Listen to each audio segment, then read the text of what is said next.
ये गुरुकुली शिक्षा सुन करके मैं उन आस्था चैनल से भी जुड़े हुए सभी श्रोताओं का विशेष रूप से ध्यानाकर्षण करूंगा। इधर कई प्रश्न मुझसे पूछे गए भारतीय शिक्षा बोर्ड के पूर्ण वैधानिक स्वरूप आने के बाद कि आचार्य जी ये बताइए कि ये जो भारतीय शिक्षा बोर्ड है यह कहीं जो जाति व्यवस्था है,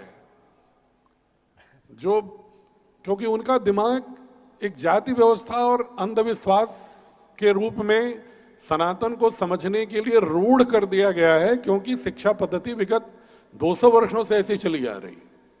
जिन्होंने हमारे सनातन की महिमा को खंडित करने का प्रयास किया। तो जितने भी शिक्षा पद्धति से पढ़े हुए लोग हैं उनके मन में शंकाएं आती हैं। बहुत सारे ऐसे समुदाय के लोग भी हैं जो ये सवाल उठाते हैं कि क्या इस शिक्षा पद्धति से जब आप वेद और वेदानुकूल शास्त्रों की बात कर रहे हैं तो कहीं ये जाति व्यवस्था की सुदृढ़ता की ओर भारत को लौटाना तो नहीं चाहते हैं। उनको मैं बहुत ही स्पष्ट रूप से कहना चाहूंगा, पूज्य स्वामी जी का भी जो विजन हमने देखा है पतंजलि योगपीठ के विस्तार में, और उनसे अनेक विमर्शों के बाद, और मेरा स्वयं का भी और मेरे सहयोगियों का विचार ये है, और जो भी सही अध्येता हैं वेद और वेदानुकूल मूल्यों के, वो प्रामाणिक रूप से समझते हैं कि वेद तो सभी प्राणियों में, मात्र मनुष्य में ही नहीं, ब्रह्मांड के प्रकृति के समस्त घटकों में एकत्व के बोध से अनुप्राणित रहा है। तो ऐसे दर्शन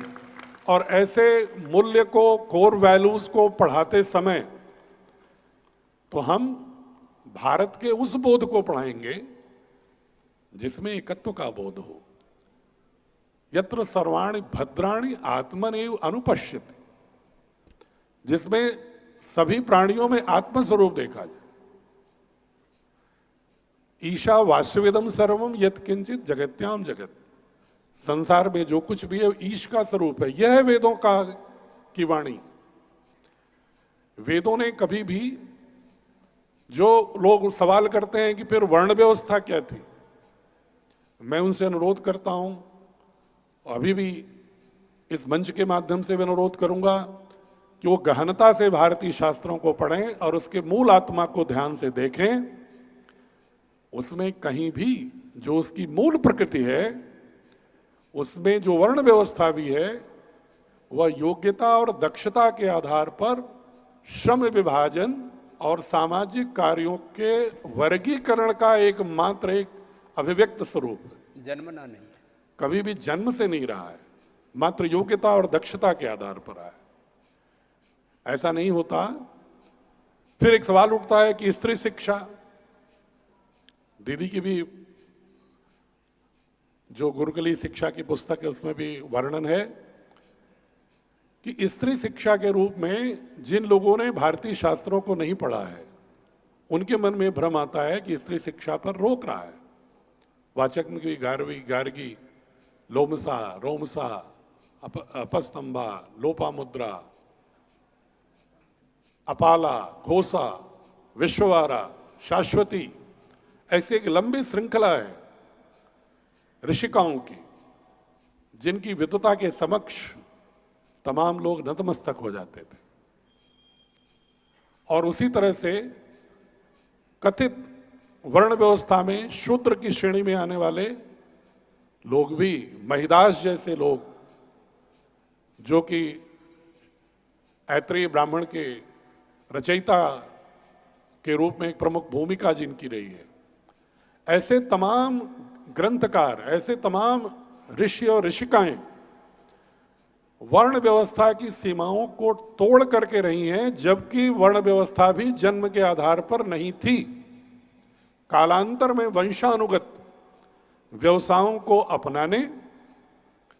या न्यस्त स्वार्थों के तहत अपने वंश को बिना योग्यता की भी प्रतिष्ठा दिलाने की प्रवृत्ति ने इस सामाजिक दोष का विष का विस्तार किया, जिसके शमन के लिए भारतीय शिक्षा बोर्ड है। सबको ये बोध दिलाना है कि भारतीय शिक्षा बोर्ड एकत्व की संस्कृति की महत्ता को देगी, सार्वजनिकता की महत्ता देगी, कलेक्टिव विजडम को, सामूहिक प्रज्ञा को महत्व देगी और समस्त भारत को एक रूप में देखेगी। जितने तरह की फाल्ट लाइन्स हैं, उत्तर भारत, दक्षिण Bharat, Arya, Dravid, Austro Asiatic, Chinese, Tibetan, इस तरह के जो वर्गीकरण किए गए हैं,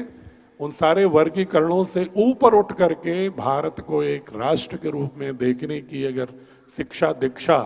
का अगर कोई स्वरूप है तो पूज्य स्वामी जी के नेतृत्व में भारतीय शिक्षा बोर्ड का स्वरूप उस रूप में खड़ा हो रहा है।